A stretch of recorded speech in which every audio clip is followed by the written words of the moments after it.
This is 5 on your side at 5. Focused on you. Breaking news in downtown St. Louis. Moments ago, a man was taken out on a stretcher at the Drury Plaza Hotel in downtown St. Louis. Police believe he's the man who caused an hours-long hostage situation involving a woman and 2 children. Good evening. I'm Mike Bush. And I'm Kelly Jackson. The standoff started at 5:15 this morning and appears to have ended just within the past 15 minutes when the suspect was wheeled out of the hotel, as you could see from the video. Justina Coronel joins us live from outside the hotel. What do we know now? Yeah, so we've been here out all day waiting for some activity, and at 4:45 that man was wheeled out on a stretcher and put into that ambulance. I'm going to move out of the way just in case the ambulance decides to drive away. Now, it's still a very active scene out here with police and fire officials. Now, police say at 5:13 this morning a child called 911 saying they were locked in a bathroom with their sibling and a man was fighting with their mother. Now, police say this man then got on the phone and said he was armed with a weapon. And sometime around 10 this morning, police were able to get those 2 children out. Now, sources tell us those kids are 6 and 8 years old. The police say the man then barricaded himself in the room with the woman. Now, we have learned the identity of the suspect through a law enforcement source, but we are not naming him because he has not been charged with this crime. But court records show he has a history of violence. Now, the latest update that we have received from police was at noon, but we were told a commander would come over with details once this incident ends. So we'll wait on that. And we're also waiting to learn what happened to the woman who was held up inside, and we still don't know if there are any injuries. We still don't know the relationship between the man and those hostages. Reporting live in downtown St. Louis, Justina Coronel, 5 on your side. Justina's been on this story since this morning, and we will get back to you with more information as soon as we get it. We are in a weather alert again as a dense fog covers the bi-state. The foggy conditions have caused a lot of visibility issues on the roads today. We're taking a look at some of the fog that covered downtown this morning. Our Weather First team is busy tracking the fog as it continues to stick around. Just doesn't want to go away. We have team coverage tonight. Let's first get a look at the roads with Weather First meteorologist Tracy Hinson. No, it does not. That's the nature of fog, as it doesn't go away. Even the airport this morning had some delays, and they shared some pictures with us earlier.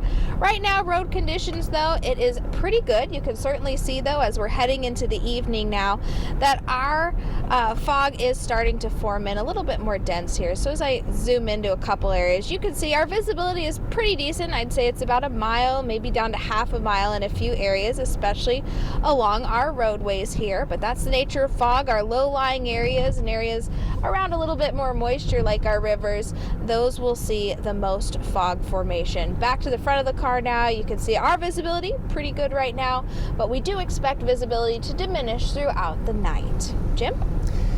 Yeah, thanks, Tracy. And you know, those dense fog advisories extend all over the Ohio Valley, the Midwest, and back into the Plain States right through here.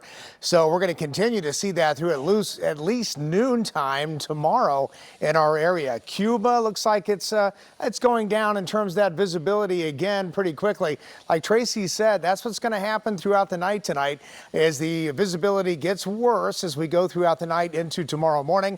Mount Vernon right now, Salem, Illinois, Flora, about a quarter to a half-mile visibility. Litchfield, same thing, and also St. Charles. But a lot of the metro at this point is okay. But that dense fog advisory with a quarter of a mile or less visibility will create those travel concerns. Reduce your speed and use your low beam headlights is a great idea. So fog and clouds tonight, about 40 degrees for that overnight low, a north wind at about 10 miles an hour. Weather headlines, we're foggy through the morning hours, and then rain moves back in tomorrow, and that's an all-day rain. We'll talk about that in Maine weather. It's dry Friday, but then more rain Saturday, guys.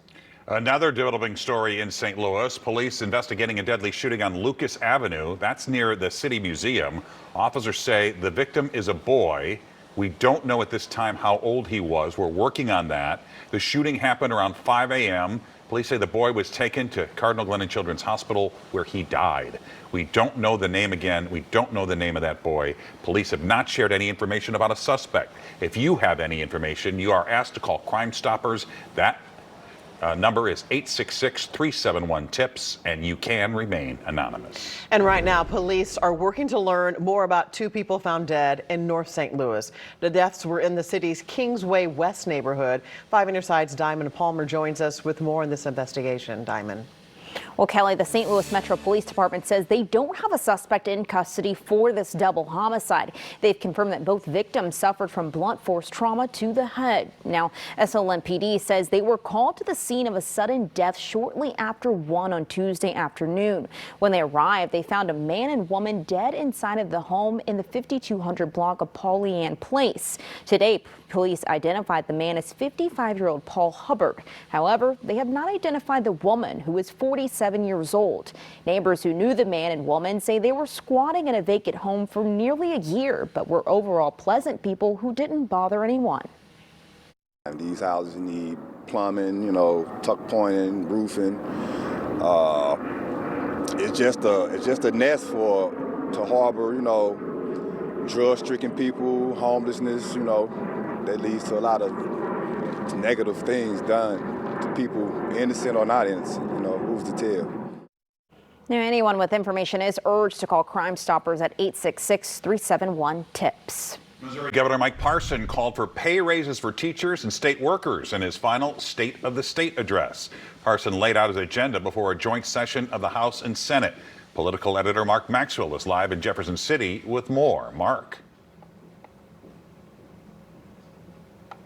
If you ask Mike Parson, the state of Missouri is stronger than it ever has been before. It was a bit of a farewell tour for the outgoing governor in his last year in office, that last chance on the big stage under the spotlight as he tried to shine his legacy and cement his place as the state's 57th governor. He described himself as something of a stabilizing force in the domino effect and aftermath of the departure of his predecessor, former Governor Eric Greitens. Think of all the different people he appointed to big statewide offices, judges to sit on the courts, even the circuit attorney Gabe Gore, who was in the audience today. Governor Parson giving all of them a shout out as he also touted job growth, tax cuts, and pay raises for state workers. He called for more of that and called for expanding tax credits for families with young kids in daycare. That much earning applause from both sides of the aisle.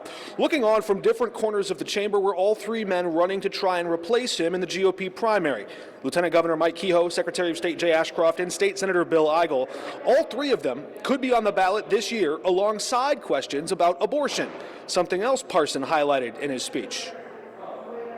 When I came to Jefferson City, nearly 8,000 elective abortions were performed annually in Missouri. And as I stand before you today, I am proud to report that number is 0. You could see Republicans standing and applaud there. We just moments ago heard from House Democratic Minority Leader Crystal Quaid giving her official response representing Democrats. She said it was that issue, abortion, that she expects to be on the ballot, and the thing that she says will tarnish the legacy of the Parson administration. Of course, Democrats and Republicans have those long-standing disagreements over that issue. Voters may get their chance to weigh in if that question can get on the ballot this year. Live in Jefferson City, Mark Maxwell, 5 on your side. And more news in Jefferson City with infighting within the Missouri GOP has reached a breaking point. Senate President Pro Tem Caleb Rodin stripped 4 legislators of their committee chair positions yesterday. All 4 senators are part of a newly formed Freedom Caucus. Rodin also took away their parking spots. The Republican leader says it's in response to the caucus tying up the Senate for 11 hours last week. One of the senators is Senator Bill Eigel from Weldon Spring. Former President Trump continues to dominate in the primaries. The reason Nikki Haley says she's not going anywhere. A steel plant in the Metro East has new ownership. The promises the new owners are making.